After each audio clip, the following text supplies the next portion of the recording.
Started. What's going on, guys? Welcome back to the Tit for Tat podcast. I'm your host, Jay. I'm with my co-host, Latif, and then we have our special guest, Jordan. Y'all say what's up. What's going Yo, on? How y'all doing? All right, so today there's a lot of NFL news, so we just gonna hop straight into it. We're not gonna get into the whole uh introduction stuff. We just gonna hop into the important stuff that happened today. So first, Carr to the Saints. How do y'all feel about that? I'll Go go ahead. first. I seen you had some. Yeah, I seen you had. Yeah, I Yeah, ain't I gonna lie. seen your I hated this TikTok. move. That shit ain't move me at all, bro. Like Derek Carr does not move me, bro. He's like Derek Carr is probably like the 15th best quarterback in the league, and I don't want to get all into rankings, but I'll take a lot of people over him in this league. Like he's not that good, bro. He don't move me, bro. Like honestly, they're gonna lose. They're gonna lose in the first round because they're gonna probably win the division, in the AFC South. But he don't move me, bro. He don't do nothing like particularly well. Honestly, he had a couple good seasons with the Raiders in a terrible situation. But if you think about it, bro, first of all, the Saints have no cap space. Y'all just gave this man a 4-year deal. I know they backloaded it, so his it's only gonna be like $2 million against the cap this year, so it's not gonna really hurt them this year. But I think down the line it's gonna come back and bite him because he's not gonna take you anywhere. I think the Saints just wanted to be relevant, stay relevant, keep competing in the AFC South and NFC. I mean NFC South and NFC as a whole. But like, bro, Michael Thomas might not even come back into the team next year. His future is uncertain. Alvin Kamara just punch people. Um, Chris Olave is a bright spot, but like the secondary sucks. But the D line is good, but y'all don't got enough talent, and Derek Carr is not going to take you over the top. So I just feel like they should have rebuilt. You got Caleb Williams, Drake May coming in next year. Could have been shitty for a year and rebuild. That's how I would have did with the Saints. So it don't really move me, bro. Like Derek Carr's a okay QB. He's a good QB, but it didn't move me at all. I'm gonna go now because I don't have that much to say. Jordan, I think you probably have more to say than me. But yeah, looking at the NFC South, I don't think the Bucks are going to be good next year. I don't think the Panthers are going to be good, and the Falcons not getting Lamar Jackson, they're definitely not going to be good. So I don't know. You know how I feel about this, Teeth. I don't like when teams chase after mediocrity. I feel like He's if you gonna be don't mid as have a hell, chance bro. at winning it all, if you don't have a chance at winning it all, I feel like you should just rebuild. And yeah, so I don't know. I feel But realistically, Derek though, Carr. Jaden, not every team will have a chance to win it all. I want to say No, that, but I like, get what you're. I get that too. But yeah, I don't know. I think they should have went a different direction. Listen, man. Listen. I think both of y'all. I like the move because of where they were before the move. Their offense was atrocious last year. They had one of the top 10 defenses in the league. You add, a top, like you said, a top 15 at best, top 15 quarterback to the team when Jameis Winston and Andy Dalton and at times the year before last, Taysom Hill is, catching snaps. And I think who was it? Trevor Simeon. Like, please, like this is a huge upgrade. Y'all crazy. And just because I I mean wouldn't they're say huge. automatically I wouldn't say huge. Come on, I wouldn't say huge. Like, like, bro, he's like not a he. huge upgrade from Andy Dalton. No, What it are you is an saying? upgrade. It's an upgrade, yeah. What are we sitting here thinking about this No, for? it's no, it's a, I said it's not. It's That's an there's a upgrade. definite upgrade. It's It's definitely an definite upgrade, but upgrade. not huge. Like I'm not. It's not like oh, like it's just fucking Derek Carr, bro. Like where's Derek Carr, bro? Like it didn't like bro Jordan. Like they could have fucking around won the division without him, bro. Be being honest. Like they could have won But the they division did it probably without last him. year. They didn't come close That's because last year to The competing. Bucks was in there. The They Bucks did was in not there. come close to competing last year without him. So with Andy Dalton and the Bucks were trash last year. They barely made weren't they below 500? They didn't make the playoffs. Yeah, they Like were. stop. If they had Derek Carr Mhm, last year, so, they would have made it in over the Bucks. I bet you that. I Uh, bet you that.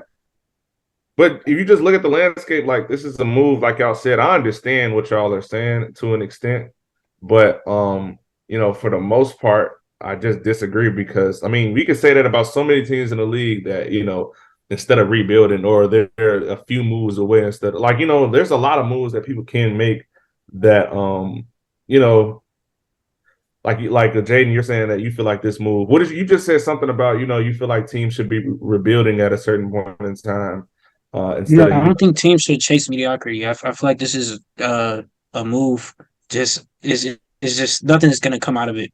It's just a mediocre team And at the Saints best. been good for a Playoff, a minute, playoff. bro. Hold on. They were good for like A playoff 15 bid years with is Drew Brees, bro. They were good for 15 years with a Drew Brees. playoff bid is coming out of it. A playoff bid is coming out of it. A team that has missed the playoffs with the last 2 years that needs to get back in the playoffs. That like I said, their offense is a wash. I believe they're below 10 in offense last year.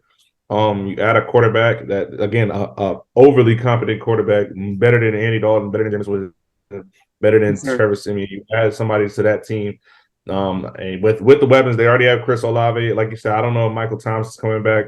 Alvin Kamara situation, he probably gonna get suspended again. But like again, they still have a solid O line. Like they have some pieces that can work in, and they have draft because they were so bad last year. They have draft a high draft pick. So I mean No, they'll they don't. be They they'll be actually all don't have their right. draft pick. The Eagles have it. The Eagles have it at 10. They don't have the Oh, they draft pick. traded for CJ Garner-Johnson. Damn, I Yeah, forgot about that. they don't have the Well, draft pick.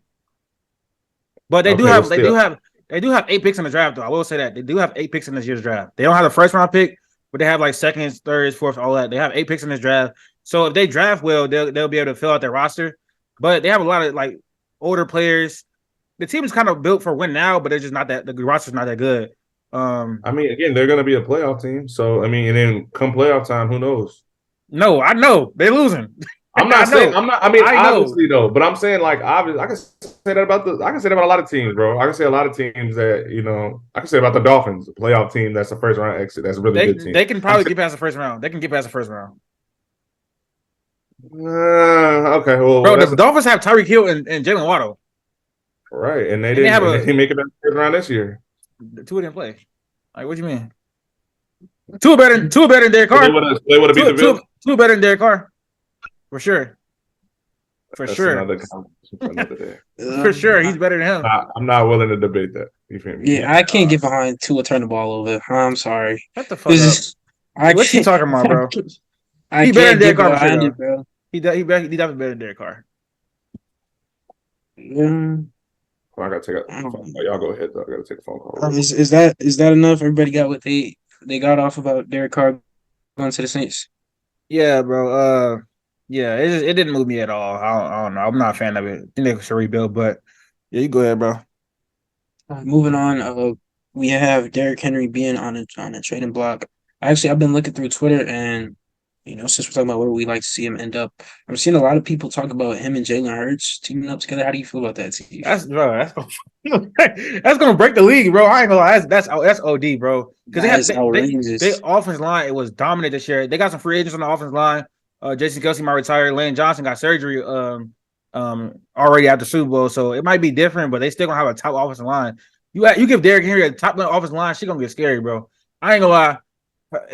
Bro. If they do that, bro, I feel like they just doing that to beat Mahomes, but they don't have the money to pay him, so that's unrealistic. But I ain't gonna lie, Derrick Henry, I like where the Titans going because they obviously rebuilding. It's not even that they're rebuilding. They just don't have the money to pay nobody because they gave Tannehill like $30 million a year. This is the fucking problem. Y'all keep giving all these mid-ass QBs big money, and now your team suck. So now they had to build some cap space for all the other players and cut some players. They cut a couple people. And they gonna have to trade Derrick Henry because they really can't pay him. So I feel like it's a good a good direction the Titans are going in. They realize they're not gonna be this good this season. The Jaguars are going to run the AFC South for the next 5 to 10 years. So they realize they're not going to be good in the current moment. Hopefully they suck next year and get Caleb Williams or Drake May. But yeah, team I like to see him on. I'm trying to be realistic with it. Like I've been seeing Chiefs. I saw that in our comments when I made the video on it. Chiefs is OD. Like Chiefs OD. I don't even know, bro. Because like I said, bro. I like the Eagles, bro. The sound of the Eagles is crazy. I said this though, but Derrick Henry is slowing down. Like he honestly is. He's getting older. He's finna be 30 years old. I think the Bills probably. Yeah, the Bills or the I seen people talking about like maybe the Cowboys could do it if they want to offload Zeke if this is the year the Cowboys, the Bills, or like just like a fantasy move that I would love to see is like the Bears because like an RPO with him and Justin Fields that would be deadly. And Yeah, Derrick Yeah, Henry. but like I said, he is starting to slow down though. So I mean, you probably only got like a good two strong years left in him. Running at People was on my head when I said that shit, bro. He was on my head in the TikTok comments when I said that nigga was a running back, fucking carries merchant last year. I mean, his offense line was terrible. His QB situation was that is terrible. crazy. That is Huh? crazy. Come on, a carries merchant. What does that mean? What is that? That he's getting the ball a lot? Yeah, and I said, If every I so, promise you, so if yeah, every running back, if other running backs in the league, if other elite running backs in the league could touch the ball 30 times a game and get 100 yards a game, they would be doing it. So yeah, I mean, you don't think being a he ain't carries get 100 yards a merchant, quote game. unquote, is a He ain't get skill? he ain't get 100 yards a game. But he had like 1,400 yards. But it's like, bro, I understand it's like it's two sides of it because first of all, He had he 1,400 had, yards in how many games? He huh? played 13 games, didn't he? Something like that. I think he missed a game. I don't know he missed a game. I thought he played the entire season. I thought he missed a few, but yeah, But look, it's two sides of it though, because like obviously their offense was very limited because their QB situation was terrible. The offensive line wasn't that good, so every team knew their receivers sucked too. Besides, Jahan Dawson, not Jahan Dawson, Treylon Burks, but so they had to run the ball every single play or whatever. So obviously, you had to get the ball to Derrick Henry. They didn't have any receiving options. They didn't have any quarterback. So that's the one side of it. Two, the other side is that his Joshua carry was not that good. His burst was very like you could visibly see he's fucking slower. You could visibly see he's not as fast. Like he wasn't breaking as didn't many he start the tackles. season out? Didn't he start the season out Slow, worse? yeah. Yeah, slow, and then he ramped back up and was going crazy He in the started the middle season of off the slow game. due to injury from last year. Like he Okay. like these hits are started taking the toll on him. So when Carries Merchant is a little overzealous, but I'm just saying like my whole point is that he's slowing down. That video was crazy. That That shit got a video lot of was crazy. views. You deserve all the flack, all the hate from that video. You deserved it. I mean, That I shit got a do lot of feel views. like what you guys are saying is true. Like he's definitely gonna start slowing down, especially coming from the running back position. But what you said in that video, I can't remember what you said verbatim, but what you said, how you said it, you deserved I say he every was a type carry. of I say he was a Carries Merchant, bro. So I said. yeah, and you deserve all the flack that you got from that. 100%. But going into the next topic, we got Seahawks re-signing Geno Smith. What should they do in the draft, and how far do you think Geno can take the Seahawks? I was very happy to see Geno get paid. Now, 50 million in the first year is crazy. They paid this nigga 52 million in the first year. I guess. I mean, I'm not a GM. I don't know how contracts work like that, but they paid him 52 million in the first year why they got the money. Geno was definitely a top 10 QB last season. For sure. For sure, top 10, top 12 QB last season. Coming in this season, I don't think expectations are high for the Seahawks again. Probably a playoff team again, but what was your question, bro? Like how far can he take them? How far do you think Geno can take the Seahawks? Oh, I first of feel all, like is this is a it question to set him up, to say some wild shit. Not to say some, not first wild, nothing wild, but first like, round? They're gonna lose. They can make the playoffs. They're gonna lose in the first round. Geno is good, but he ain't that good, bro. They still need pieces on defense, and especially the D line, and then they need another piece in the secondary as well, and the linebacker too. They need a lot of stuff on defense. So as far as the draft, I still like to see them take CJ Stroud. I'm not gonna lie. Not C. What that's is that what, yeah, CJ Stroud. CJ Stroud. Oh wait, no, they can't go six. No. They just signed a nigga 3 years. They can't sign. They can't take CJ Stroud. I'm about to say they just gave him They three should take. 105. They're They not should trying to. take. They should take Anthony Richardson. My bad. My bad. No, they Um, should not draft a quarterback. Probably CJ coming I behind. I would no. CJ would behind. CJ behind what's Geno would be good, but they just signed a nigga 3 years. I thought they was gonna franchise tag him or like give him a year or something like that, or like a short year deal. But All right, but 3 years, 105. Wouldn't it be better to? I mean, especially not in this draft. This wouldn't be the draft to. I mean, let me not say that. Jordan, I'm not gonna lie. They're not gonna have a this high of a draft pick for a minute, and Geno Smith is not taking you anywhere past the first round. So you need to go ahead and get your quarterback of the future and Anthony Richardson. Go ahead, draft him. I don't care that you just paid Geno. Go ahead, draft Anthony Richardson. Have him sit for 2-3 years. Learn behind Geno. Geno is a great bridge QB. We can't just because they gave this nigga 100 million. Don't he not a bridge QB, bro? I ain't gonna lie. He is not. I agree. I'm not. I don't expect that much out of it. That's why I said like this is just kind of a setup question. Like if the Seahawks do make the playoffs again, which I'm sure they will. They're going to be probably like a 6 or 7 seed like they were this year. So it's like, especially being in a what's it called, in a division with the 49ers in the NFC with the way that it's starting to stack up. So yeah, I don't see the Seahawks doing much or making much noise. So yeah, I mean, I think I'm not gonna say it's a lateral move, but it just keeps them, where they already are for the most part. You think they should take D-line in the draft over quarterback? Yeah, I do, because They they got need five. They can defense get more than they need quarterback right now. yeah, In but that's 3 a years, short 2 term. years, That's a a year short from now or term. 2 years from now, they're gonna probably, yeah, they should probably take a quarterback for the future.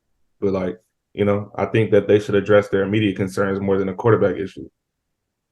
Yes, but even if they adjust their immediate concerns, say somehow Jalen Carter or Will Anderson slip down to them, that don't move me, bro. They still lose in the first round. It don't move me, bro. Like even if this team gets a lot of like they have a great offseason, maybe get fill out their holes. A team with Geno Smith at quarterback is limited. You're not going nowhere. I'm sorry. Like, y'all are not being the Eagles. You're not being the 49ers. Like, I know the 49ers have a Right. QB conference right now, but I'm not.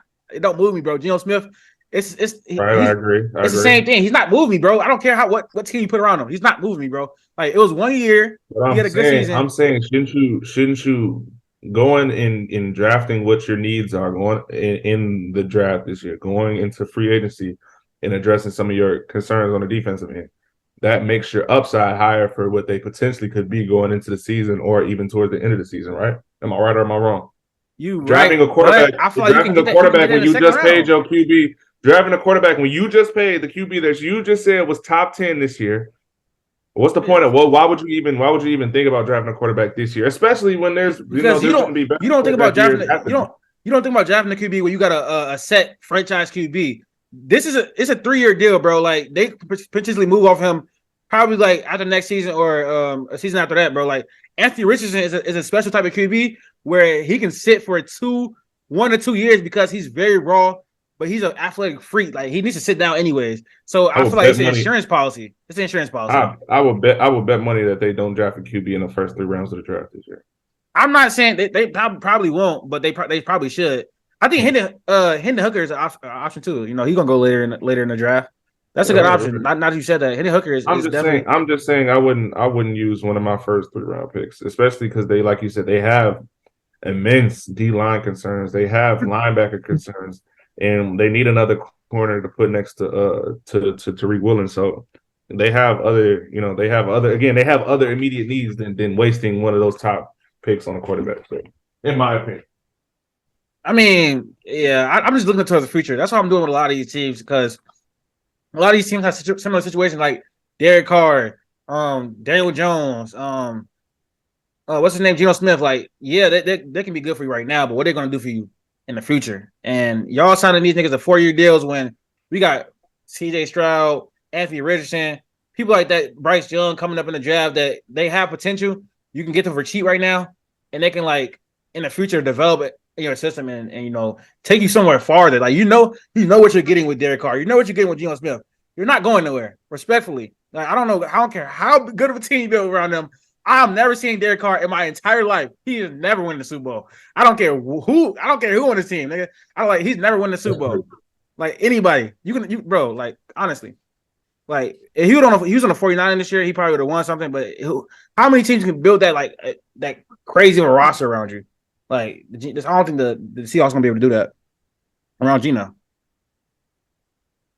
I mean, that's fair. I agree. Like I said, I agree to them not being able to do much. But as far as, like I said, drafting quarterbacks, nah, they need to address some other concerns. All right, next 52 million in the beginning of that contract is crazy though. I think that they putting it up front. So I was outrageous. All right, so Tiff, I already know how you feel about this Daniel Jones contract. So just go into a little bit, and then Jordan, go after them. How do you feel about that bro, contract? Daniel Jones, bro. Y'all know this nigga only had 15 touchdowns this year, and Lamar Jackson had 17 in 4 less games. Like he's not like that, bro. He really not. Like he had 1 good year. He's been in the league for 4 seasons, and he had 1 good year. He was turnover prone the first three. He didn't show that much. Like I'm obviously the teams around him weren't built that well. He doesn't have receivers. He had bad offensive line play. He had bad coaching. He had a bad structure. The first year he got good coaching. At least he was okay. He showed some promise. 15 touchdowns, 5 interceptions, cut down on the fumbles, cut down on the interceptions. Showed that he can be good in the running game as well. He showed some promise, but it's still Daniel Jones, bro. Daniel Jones is not a quarterback that's getting paid off one season, 4 years, 160. Like, what's up, bro? Like Lamar Jackson can't even get paid $40 million, and they giving it to Daniel Jones. Like, this league is crazy. I don't really understand that, bro. Like, it's outrageous, bro. Like Daniel Jones is not that good to me. We talking about mid. That's Daniel Jones. Daniel Jones is actually mid. Like, he doesn't wow me at all. He's not taking you to a Super Bowl. Why are we paying all these quarterbacks so much money and they're not moving? They're not taking you anywhere. You don't even have no receivers. So how y'all getting this money to pay them? Like people talking about D-Hop. It can happen. D-Hop, you get D-Hop on the Giants, they're not going nowhere. They're not winning a damn thing. Not at all. Like I think we're trying to give these players moves when you can see them potentially winning the Super Bowl. And they can get out the contract in 2 years though, because it's only the first 2 years guaranteed. So they can't move off him. They can still draft somebody under him to sit behind him, but I don't know, bro. 4 years, 160. He don't deserve that shit at all. He's not good. I don't like Daniel Jones.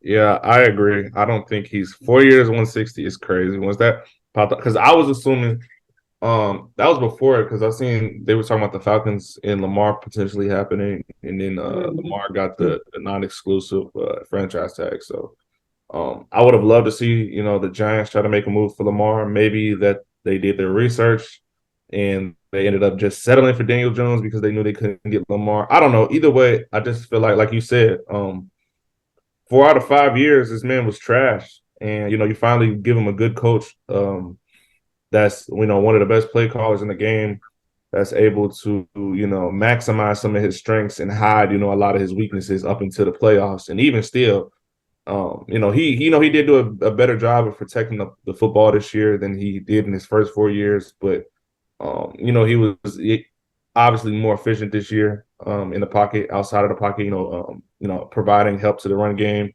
And like I said, Brian Daboll is, highlighting a lot of his strengths in that offense, being the great offensive mind that he is. But like you just said, 4 years, 160 is just, I would have rather wanted to see the Giants, try.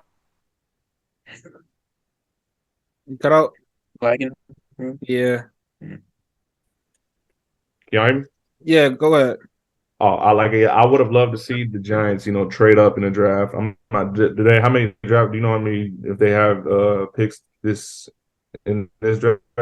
They do, but it's late because they overachieved this year. They do, but it's like late first round. Right. They made the playoffs. Right. I would have loved to see them, probably trade up to get one of probably like an Anthony Richardson, like we were just talking about. Maybe, but I don't know how high he's going to go this year in the draft after his combine.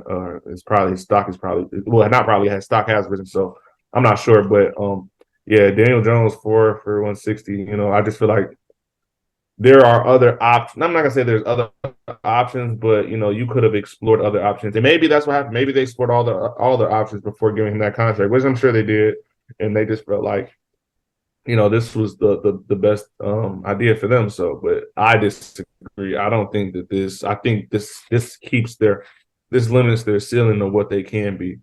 With him at quarterback. So, I'm not a fan of the movie either. The worst thing that ever happens to the Giants franchise this year was winning that playoff game, because once they won that playoff game against the Vikings' terrible defense. Now you can have Daniel Jones just asking $40 million all willy nilly and shit. Like, just because he won a playoff That's what game. really got him this money, bro. Like, he threw for 300 yards, 3 TD. He ran for 80.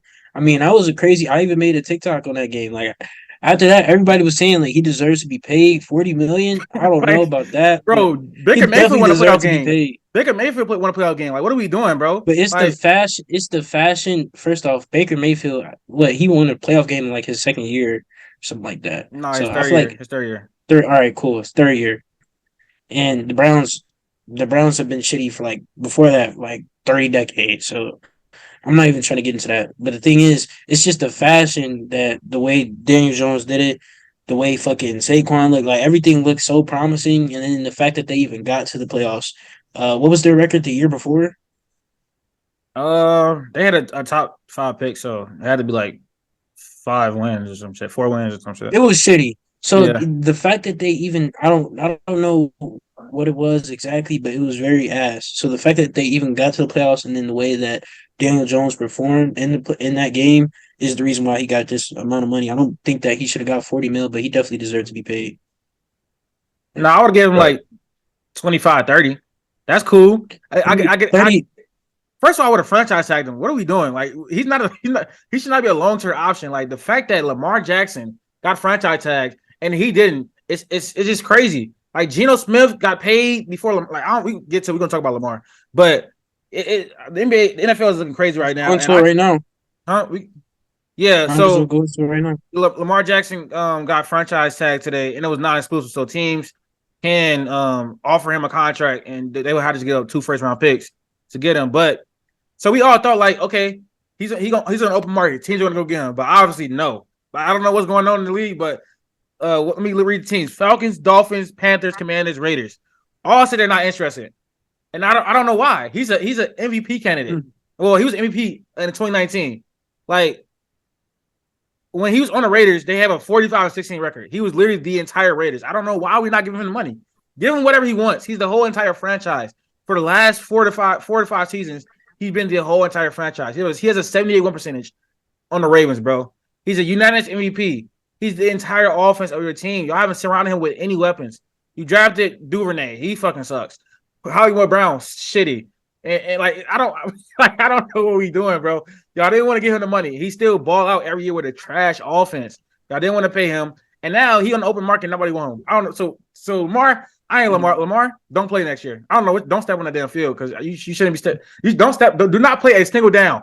Do not. I'm telling you right now, Lamar. Do not play a single down until they pay you your money, bro.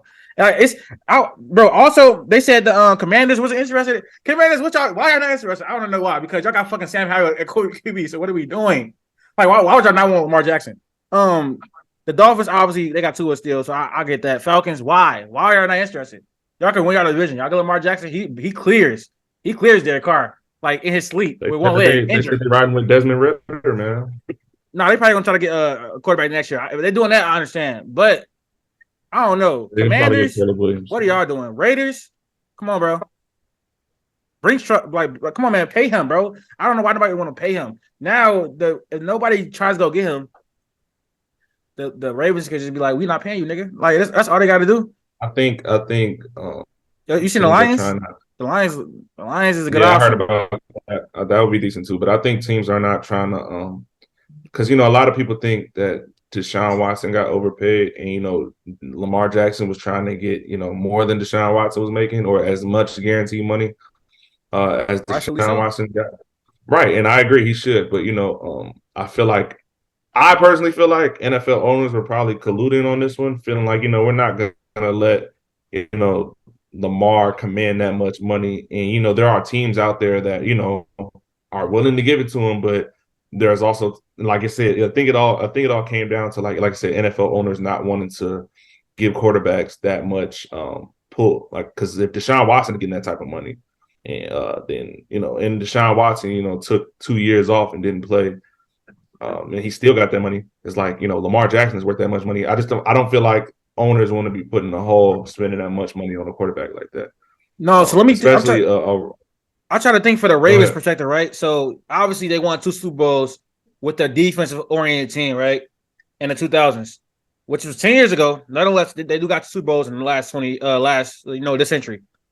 I think they might have think like, if we give Lamar this money, we can't even build a team around him that he wants for us to succeed. Because if you give Lamar 230 guaranteed, it's gonna be way harder for you to get wide receivers, another running back that's stay on the field. But bro, just draft. Like I know it's not that easy, but the Chiefs did it.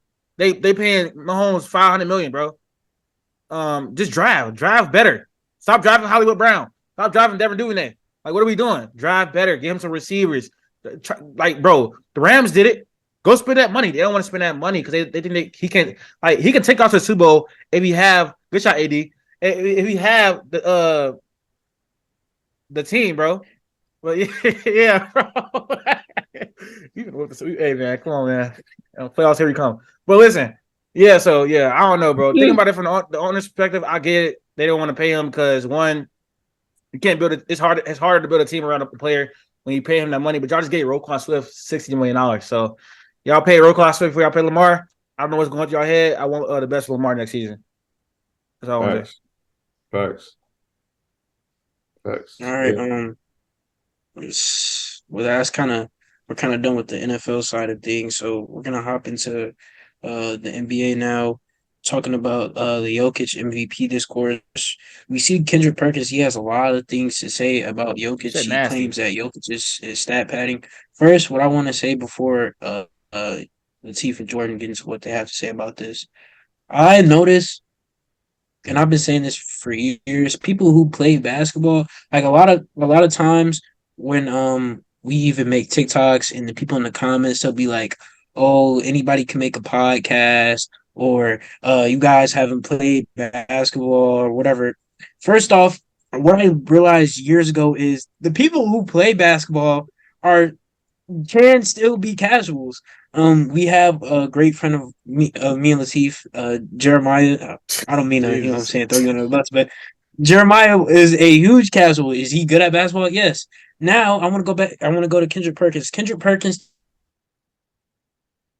to me is the guy. Everybody didn't want to laugh at his jokes because if you know you laugh, he's just gonna keep trying. He's gonna keep hunting. He's gonna try to make everybody laugh again. It's like, bro, it's not funny. The reason why I say that is Kendrick Perkins has came on the scene as an analyst due to his I guess his country kind of mentality and all like his one-liners and stuff like that. And now since he's got popular from doing these type of things, I feel like he's just hunting and like just looking for like a huge reaction. And now it's leading him to say stupid stuff like this. What do you mean Jokic is stat padding, bro? What was the statistic that JJ Redick brought up? Like every time it was like some 28 straight wins. 28 straight wins. What Jokic got triple yeah. So how can you say Jokic is stat padding when all these times that he's getting a triple double is he's leading his team to wins?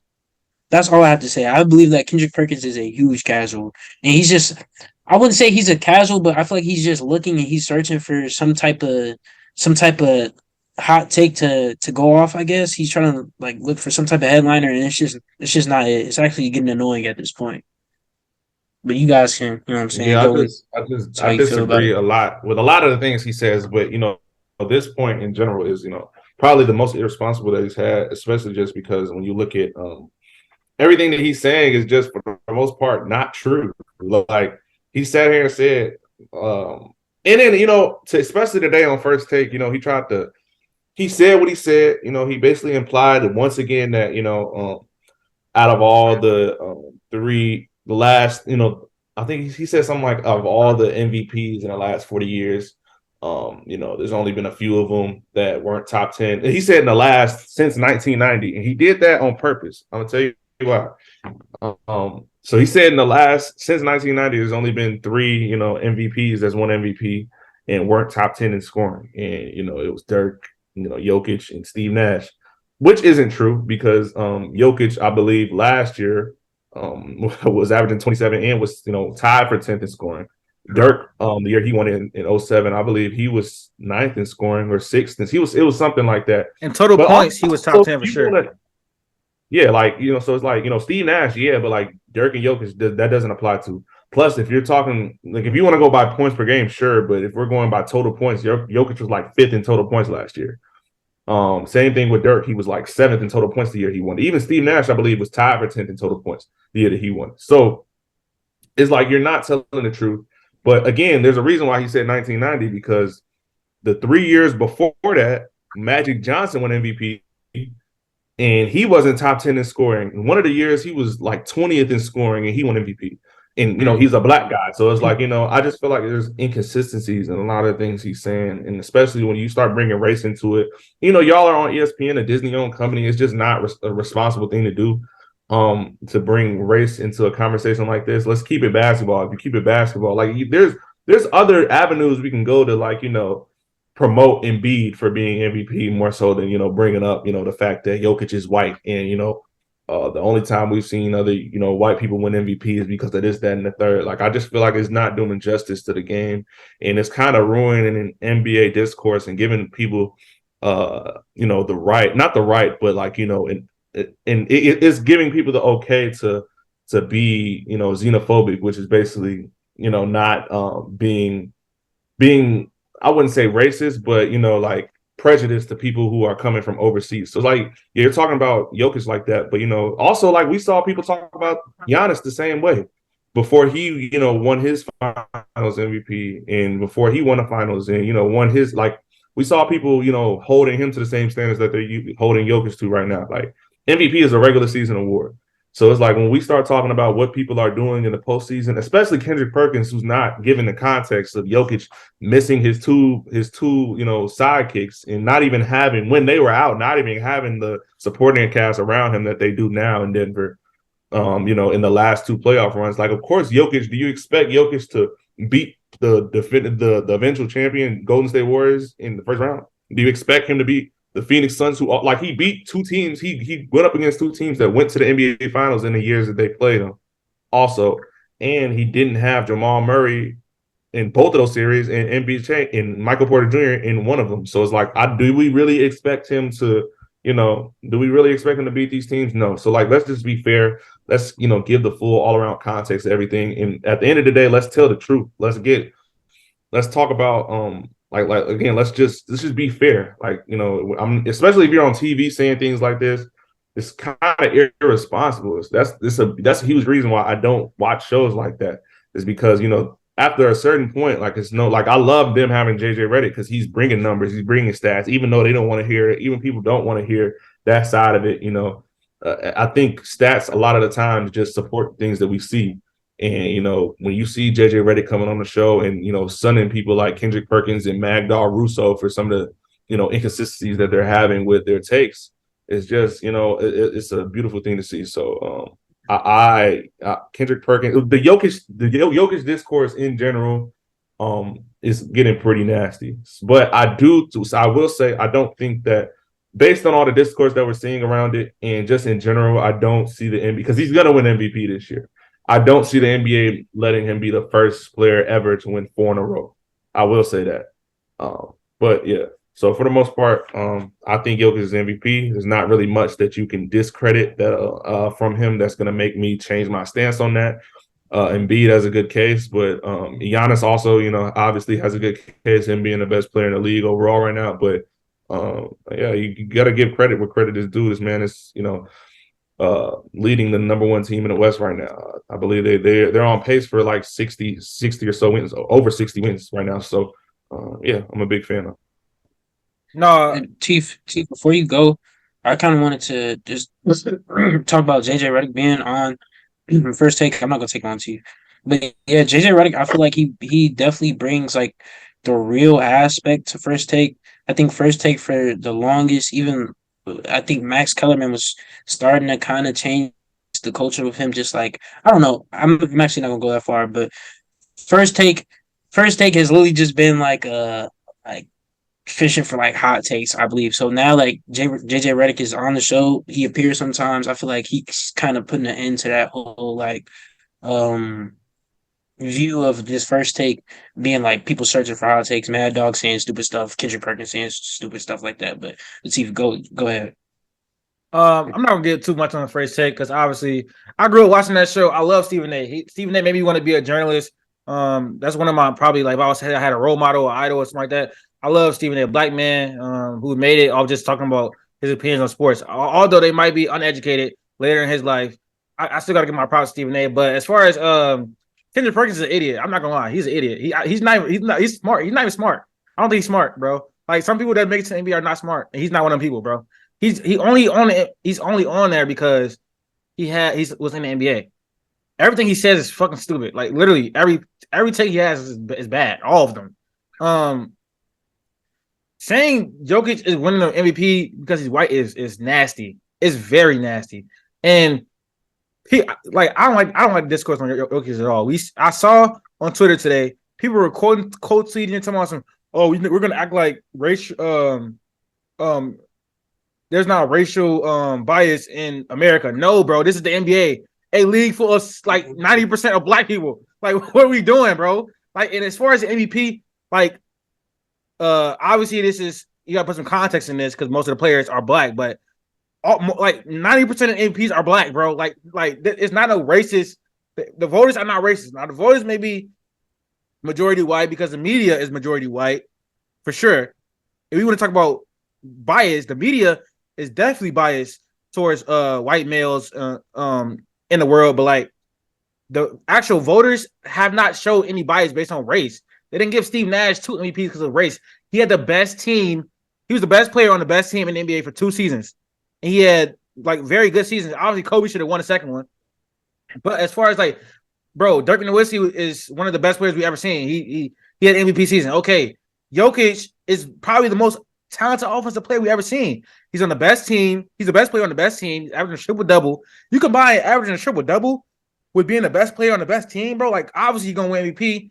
As far as, like, the argument between him and Giannis, as far as advanced stats, he clears. I'm not going to lie. It's not even close as far as advanced stats. Now, we talking about points, rebounds, and assists, then yeah, Giannis got that. But as far as impact, I think Giannis got on defense end, but it's not even that far if you really go into it.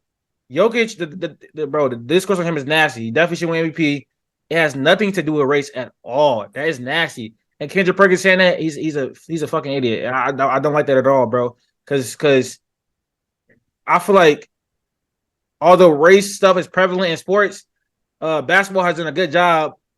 Adam Silver especially has done a good job making the NBA more diverse and making the NBA like more open to like minorities compared to like the NFL and other leagues. So I don't like the narrative Kendrick Perkins trying to spin at all. For sure. I think when you start to bring race into things, it just becomes a dangerous game that you're playing.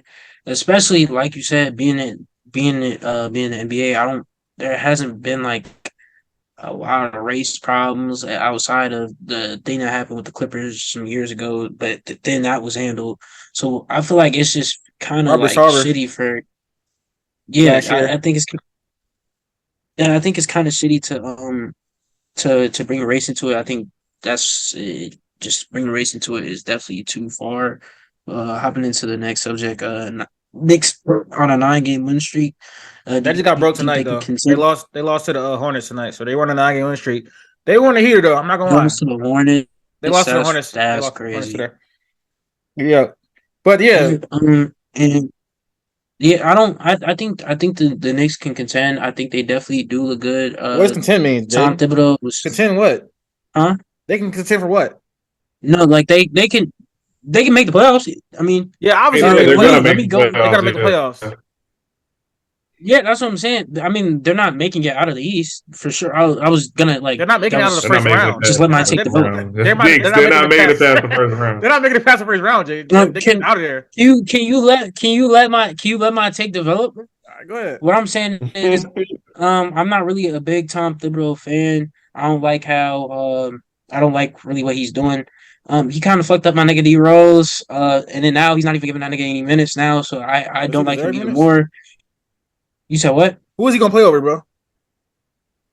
Quickly hooping. Anyways, I don't like Tom Thibodeau, but Julius Randle is starting to look like what he looked like a few years ago. I think when it was his most improved season. Jalen Brunson, he looks very good. They have pieces like Josh Hart, Emmanuel quickly is a spark plug. He can put points on the board fast. So the Knicks do look good. I don't think that a team with your best player, Randle, I feel like Randle and Brunson are the perfect 2 and 3 options. I feel like you need like a superstar in front of them. But no, this is a good team. They're definitely making the playoffs, like you guys said. They're probably not making it out of the first round, but it's good to see the Knicks being a successful team in basketball. I mean, they're already successful for the most part, but I agree. Deep postseason run for them is not happening. The 4 best teams in the East are obviously the Bucks, the Celtics, the Sixers, and the Cavs. and I don't see them no matter who they get because they're in my opinion, they're gonna fluctuate from 5 to 6. I don't see them dropping into the play-ins. So um, I don't see them beating any of those teams just based on matchups, and all four of those teams just don't give them they're gonna give them a lot of matchups, especially like when you look at the Cavs just defensively. I feel like Mobley and Allen could give Randall, who we know is like a proven playoff dropper. He can really give them some issues on the defensive end. And obviously the Sixers with Embiid, and obviously the other two teams. So like I said, I just don't think in a matchup with the Cavs or the Sixers in the playoffs they can beat them. But based on everything they're doing right now, they've been looking pretty solid. Jalen Brunson, in my opinion, been having an all-star caliber year, even though he didn't make the all-star team. Obviously, like you said, Julius Randle's playing at a high level. Then you plug in all the other pieces. Mitchell Robinson's been playing really well. Quentin Grimes off the bench plays really well. Like you just added Josh Hart. They got some decent pieces off the bench, and Hartenstein and IQ. So I mean, yeah. So they're a really strong team. I'm not really surprised that they just went on the win streak that they went on, because they have, like I said, they have a lot of spark plugs. They have a lot of solid two-way players. And I didn't even say RJ Barrett's name. Even as inconsistent RJ he Barrett is, has to he's get still solid. gone. Yeah, RJ What you Barrett had say? to go. I think RJ, He gotta get Barrett has to traded. get gone. I feel like that's where they need to take their next step. If they get rid of RJ Barrett, get some type of star. Yeah, I feel like you could, if you throw something in with RJ Barrett, get some type of star back. I believe RJ Barrett has to go. But Julius Randle and Jalen Brunson, I feel like those are a perfect second and third option. You just need that one piece. Facts. I agree. So if I they don't. could, make a move, I don't know who that move is or what that move is. I remember the Bulls, as much as I hate to say it, I remember the Bulls, they were talking about trading Zach LaVine for RJ Barrett. Maybe that might be the move. But I mean, in my opinion, Zach LaVine is not a number one, but still it's better than what they have right now, RJ. So yeah. I mean, we just gotta see. I think that they're, like you said, a piece away from really being contenders. And whatever that piece is, we have to see. So I just want to ask y'all this, because right now, today, if the NBA playoffs started today, they'll be playing the Cavs in the first round. Who wins that series, and how many games does it go? Cavs in 5. I would say Cavs in 6. Yeah, I would have to go probably Cavs in 6 comfortably. Cavs in 6 or 5 comfortably. Like, they can't fuck with them, bro. Nobody's guarding D Mitch. Yeah. Well, they could probably put Josh Hart, Quentin Grimes on D Mitch. Who's guarding Garland? I don't know. Jalen Brunson getting cooked, whoever he guarding. Evan Mobley is locking down Julius Randle. Yeah, but that's what I was saying. Like, they just it's the 4 teams ahead of them just provide too many mismatches, and Yeah. they do have a better bench than the Cavs, though. They have a better bench than the Cavs for sure. That's fine. But it's the playoffs, though. Exactly. In the playoffs, how deep are you really going into your bench? Like, most teams go 7. Well, I ain't gonna say 7. Most teams go 8-man rotations in the playoffs. So I'm not really worried about that. And like you said, I mean, nobody's guarding. There's not really many people. Nobody's guarding Donovan Mitchell. That's in my opinion, one of the 15 best players in the league. Nobody's guarding Donovan Mitchell on a night-to-night basis, especially, like I said, he's a playoff riser. He's one of the best playoff performers that we have in the league today. So it's like, once he gets going, it's hard, especially putting like a young player like Quentin Grimes on him. I think he's just going to go to work. So that's why I have the Knicks in 5, because once he gets going, it's going to open up so much for Garland. It's going to open up so much for even Mobley and Jared Allen down low. And even in a series like that, maybe a Karis LeVert can get it. So they just have a lot of things that they can throw at you. So give me Cavs in 5 against the Knicks. Yeah, bro. But yeah, I wanted to finish that. Damn. The Knicks, I don't know. Y'all keep saying Julius Randle the third option. I don't like Julius Randle at all as a player. To be honest, I don't think he's that good. He's had two seasons where he was good, but Julius Randle, I don't really like him as a player. Like, he's a playoff dropper. Yeah, he's not good in the playoffs. He's not really efficient. I mean, he's shooting 47% this year. But it's like plenty of people at his position that's shooting more efficiently. I don't think he can be a third best player, I guess, but I wouldn't want him as my third best player. because I just feel like he's a type of player that need the ball in his hand to be effective. That's what I want to say. Because like for him to be his most effective, he needs the ball in his hands. He needs to be a volume scorer.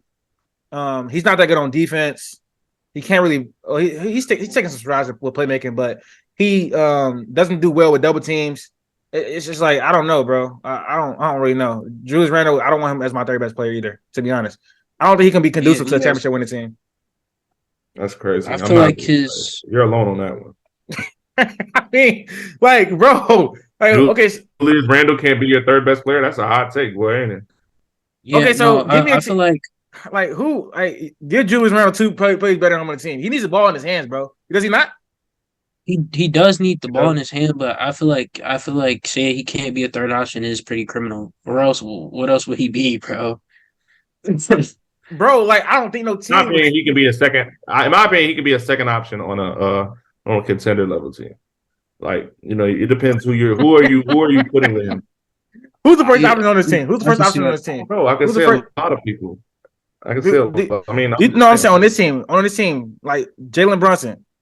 Is he the first option? I would probably say Julius Randle. Randle is still the first option over Brunson. Okay. Yeah. So let's give Julius Randle. All right. Damn, because it's so okay. Like if Donovan Mitchell had got traded there this offseason, like Donovan Mitchell would have been a one option and he would have been a two option. Am I correct? Yeah, and how far would they went? A three option. How far would they went? I think that they could have made a second round push.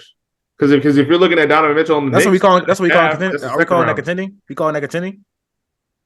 I mean, no. They're not better than the Sixers. They're not better than the Bucks. They're not better than the Celtics. Like, still, right. I agree. That's they're not better than the three of those teams, right? But okay, fair. They're contending in the East, though. Like the second round team to me is contending in the East. Most second round teams, like I feel like the Cavs are probably a year, 2 years away from contending in the East. Yeah, right. That's 2 years away. But right now they're not. Like I don't know, bro. I'm just not high on Julius Randle as a player. Like, so he's my third option. No, not even trolling. I would rather have Andrew Wiggins as my third option than Julius Randle. I'm not. That's not even hot take. I mean, I don't feel like that's a troll though. Yeah, I feel like that's not. I'm dead ass. Like because of two-way impact though. Andrew Wiggins is way more versatile. I would say. Right. That's what I'm saying. Right. So when I want a third option, I want somebody that don't need the ball in his hands. That can play defense. That could shoot. But what if let's say your one or two option is a two-way player, like. If Kawhi is your number one and another person is your number two, another offensive player. Julius Randle's on the Clippers right now. I mean, well, that's kind of crazy because they can already contend without him. But like, let's say Julius Randle, the Clippers can still contend, bro. Let's not. I don't know. Yes, they can. Yes, they can, bro. The Clippers are still contenders this year. The Clippers are still contenders this year. From what I've seen, I don't know, man. They dropped to the AC. They dropped to the AC, but they can still contend. They still have Kawhi Leonard and Paul George. Let's be honest, bro. They still have Kawhi Leonard and Paul George. It's so much more than they need than that. They don't have any rim presence. I mean, Zubac has been out, but still, even when he's there, especially in the playoffs, teams do a great job of getting him in pick and roll and switch action and attacking him all the time, getting him in foul trouble, and he's just not quick enough to guard certain people. He's a bad pick and roll defender. For the most part, they're playing Marcus Morris, who's been trashed this year. They're playing him over Robert Covington. Russell Westbrook, I'm not going to get into him. And then you have people like Eric Gordon and Mason Plumlee and, the new additions they're offensively, at their best. They're really good. Like Eric Gordon's a great three-point shooter, a solid defender. But they just defensively, they just haven't looked good. Like we saw a game where they put up 170 points and lost. Like, and they're like one of the worst teams on the road in the league right now. And, damn, where did Jaedon just go? I do not know. I think his phone probably died. But yeah, like the Clippers just don't do it for me. I don't think that they're a contender, especially when I feel like they were just based off of the strength of Kawhi, but and even Paul George, but. Their defense their defense is pretty bad. Like, yeah, so. I don't know. I just feel like a team with Paul George and Kawhi, if Tyler can get it together in the next 15 games or so. Tyler Lue's still a great coach. His rotation's been shitty though. I ain't gonna lie. His rotation's been bad. His closing rotation's been bad. He's been putting Eric Gordon out there. He's been putting like you said, Mason Plumlee. I think Mason Plumlee has been decent, but because he's just not that good of a defender. He can guard bigger players and stuff like that. So I don't know. Russell Westbrook has been. If we be honest, Russell Westbrook wasn't the problem. Russell Westbrook hasn't been the problem on the Clippers. So I can't really say too much about him. Teams are tagging off of him and stuff like that. But the Clippers' problems go way beyond Russell Westbrook at this point. They have dropped to the AC in the West. I think they're like 1-7 in their last 8 games, something like that. So they've been struggling, but I think they can turn it around to close the season. I would say for sure. Nah, I don't Nah. know.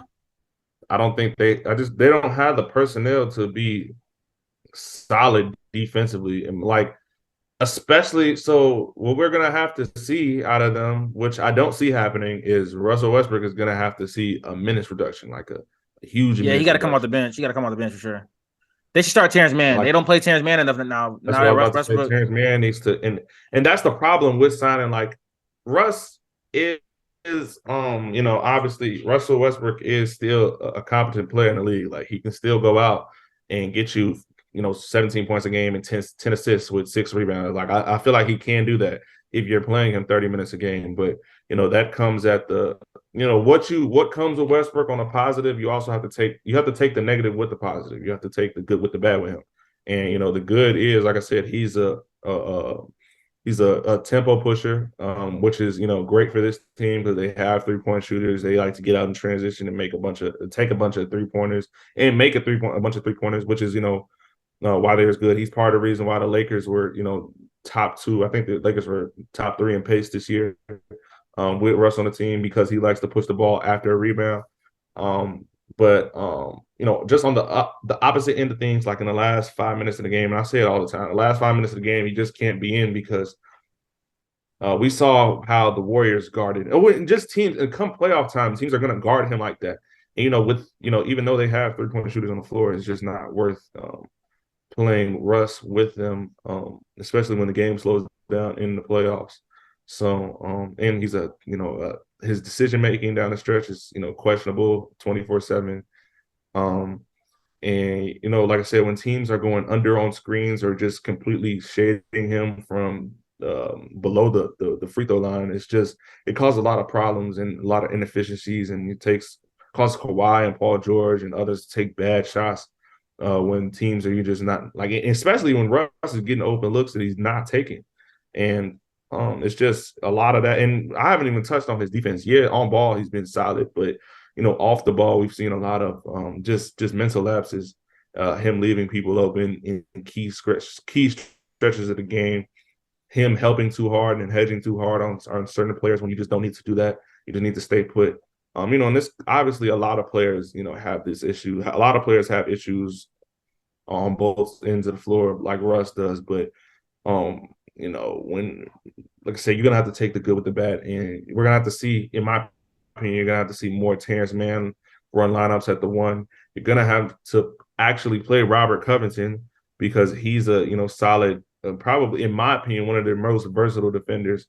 Obviously he's getting up in age and he's starting to slow down, but I don't feel like he's deserving of DMPs, especially how bad this defense has looked over the past few weeks since the trade deadline. So like you said, you're gonna have to give Ty Lue some time to figure out what the what his rotations are, what are his key rotations, and how he wants to play them throughout the game. But right now, just as they look, I don't think that they're a contender, especially in the West. I don't see them being in a playoff series. I don't see them beating the Suns, obviously. Don't see them beating the Nuggets. I don't see them beating, confidently. I don't see them, making it past the second round. So, yeah, maybe they're contenders, but they're not. I think they're more pretenders than they are contenders. I think the real contenders are the Nuggets and the Suns in the West. So, yeah. Let's talk about the other team from LA. Right now, they are in a tightly contested battle with the Grizzlies. Right now, we're down 94-90. AD has, I think, it's 23-17 right now. So AD has been dominant over this stretch. I think he's averaging 24 and 15 or something like that over the last 2 games. people when LeBron went out, people said, "Oh, AD is day-to-day Davis. He has 25 and 17 now." Now I need 3 more points for him to 4 more points to him to hit this. Yeah, you got 7 minutes. He's 5. definitely gonna do that. People were saying day-to-day Davis. He's not gonna be able to carry the team. The team is 2-2, I think, right now. Are we 2-2 or 3-2? We might be 2-2. Without right. Oh, What'd you say? I said without LeBron, they're 3-2. Yeah, so we That's 3-2. without LeBron and D'Lo. Yeah, we are. While LeBron and D'Lo, we are 3-2. AD has been carrying. The problem is though, we can't get consistent production from these role players on a nightly basis. It's like one player, either AD. So AD has been our consistent player, but Schroeder has nights off. Beasley has nights off. Vandal has even got injured, I think, and some games he just hasn't played that well. So we need a collective effort every single night if we're gonna make this playoff push. But I think we can still do it. Everybody was talking about AD is injury prone. All this he's been dominating since LeBron got injured, and he's gonna take us to the playoffs for sure. That's my take on it, man. I mean, I agree. I think that especially if the Lakers win tonight, they'll be 9 in the West. Yep. So hopefully they're in a 2-point game. AD's about to go to the free throw line to make it 1 with 8 minutes left.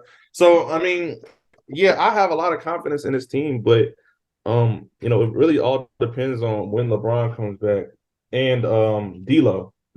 Since D'Lo's not playing tonight, he's going to be back tomorrow. You put D'Lo and AD in some pick and roll action.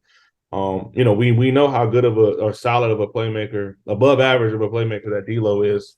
And we haven't really seen him play with the guy in the pick and roll action like we've seen, with somebody that brings as much gravity and attention as AD in a pick and roll. We haven't seen him play with somebody like that.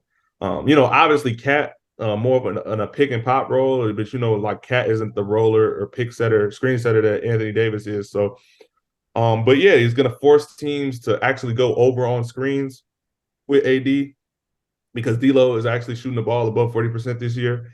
Again, he's just a respectable shooter from distance. So, you put him and AD in some pick and roll sets, and it's gonna be lethal for a lot of teams. Right now, it's Dennis Schroeder and Austin Reeves running those pick and roll sets with him.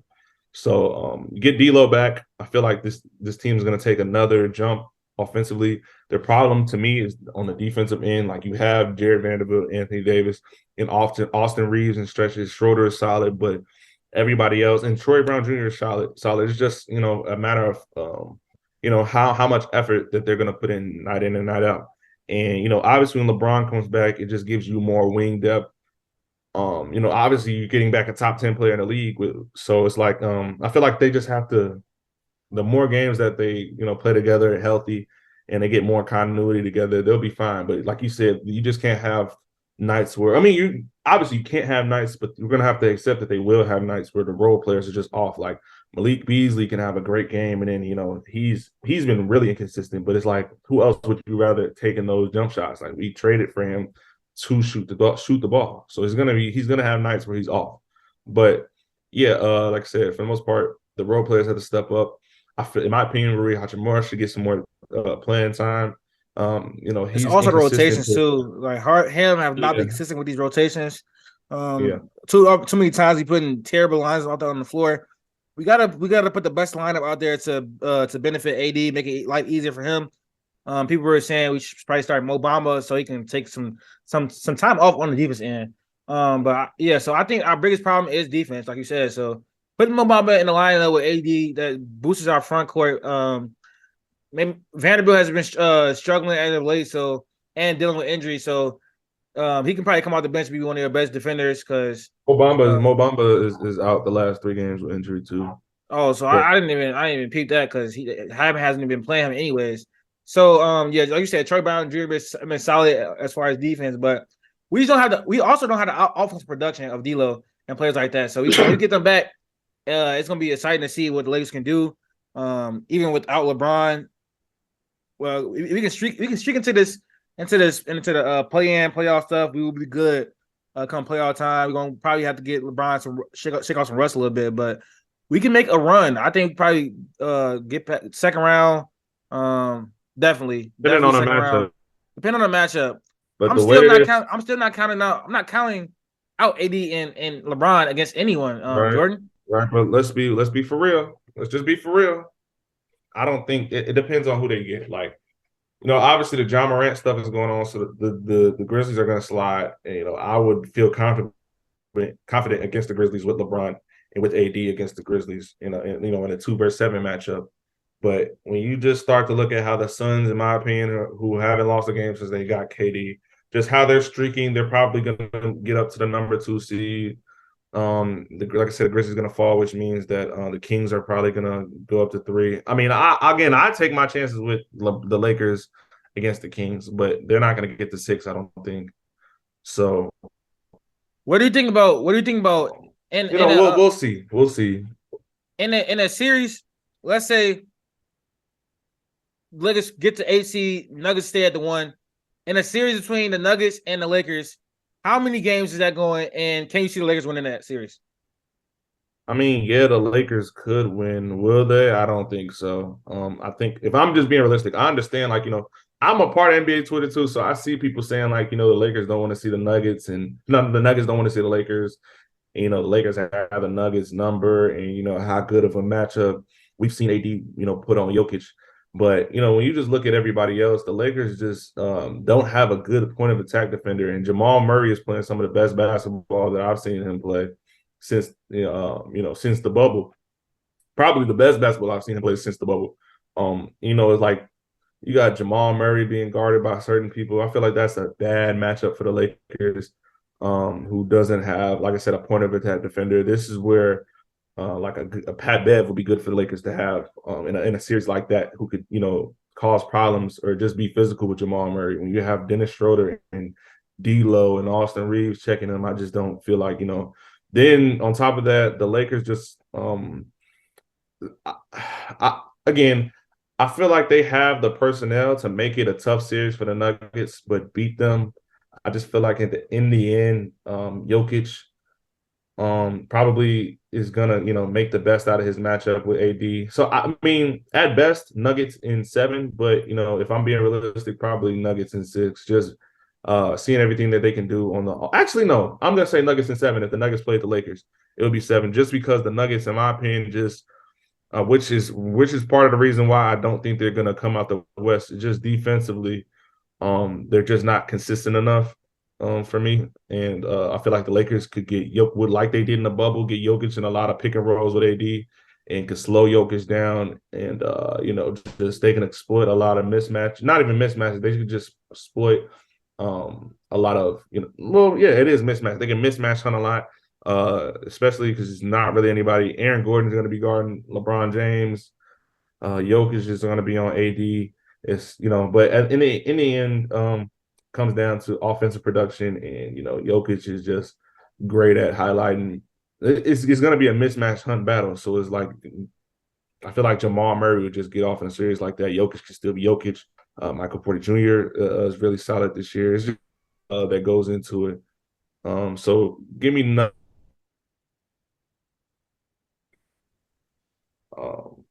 Nuggets still win the series, as much as I would love the Lakers to win.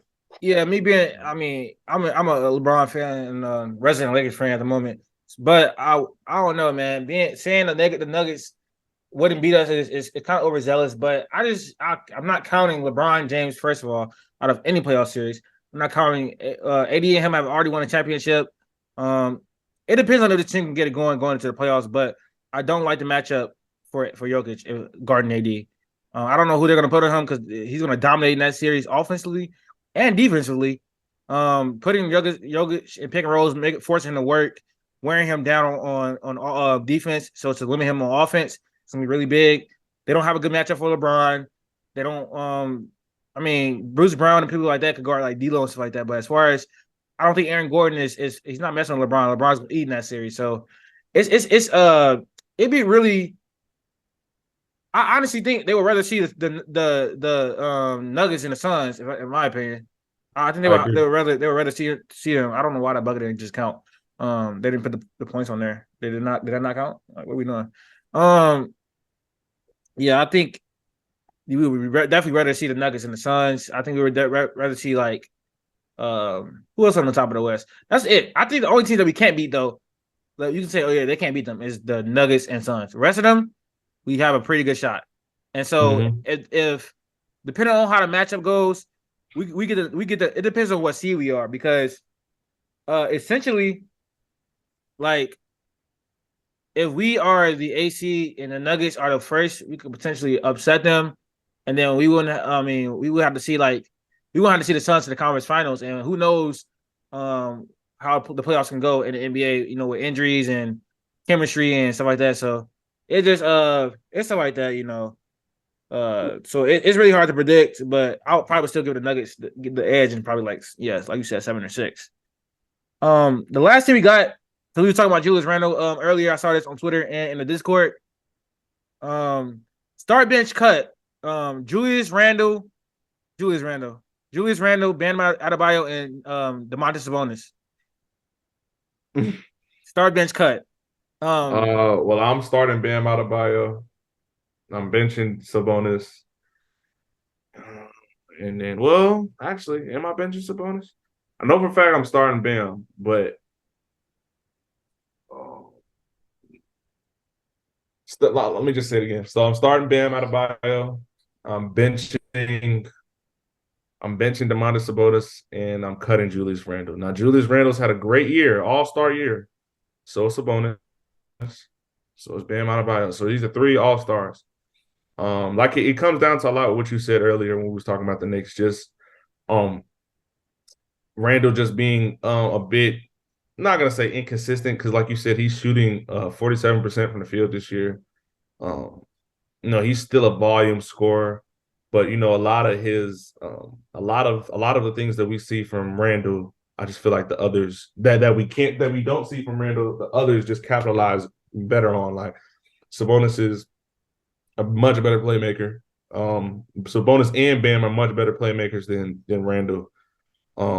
Defensive. Why are you shaking your head? No, I'm looking at Instagram and I just made a video about Bronny James. And nigga had 10 points in the state semifinals and they lost. So yeah, I'm not feeling good They about that lost take. today? Yeah, Notre Dame beat them. Caleb Foster had 28 points. They got beat by 19 points. And that's been the thing for John Bronny not showing up in big games against good competition. And that's not good for my Bronny agenda.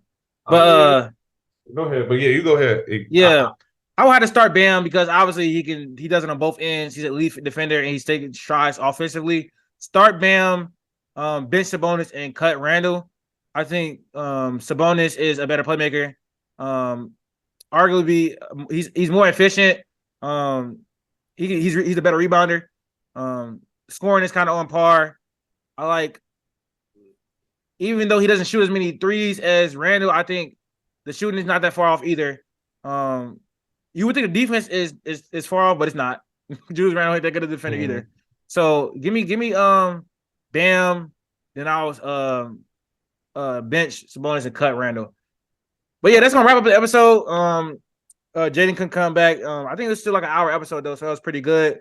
We did just hit 100 subscribers, so I want to say thank you to everybody that subscribed. That's like a little small milestone that I saw. So that made me feel really good. I can't wait till we get to like 1,000. That's why I'm really big geek, bro. I've been putting up my all into this, so it's good to see it like kind of like, congratulations, bro. That's yeah. big. You got to cherish all the small victories. Yeah, the small shit. We're about to have 500 subscribers followers on TikTok. I'm trying to get to 1,000 so I can start going live and increase our following like that. But want to say thank you to everybody. A lot of videos been getting traction, a lot of traction, a lot of likes, a lot of comments. Everybody that's been supporting, I want to say thank you. Thank you for Jordan for coming on at late notice too. Hit you up like 2-3 days ago and you came through. So want to say thank you for that. No problem. Anytime, bro. Sure. All right, y'all, we out.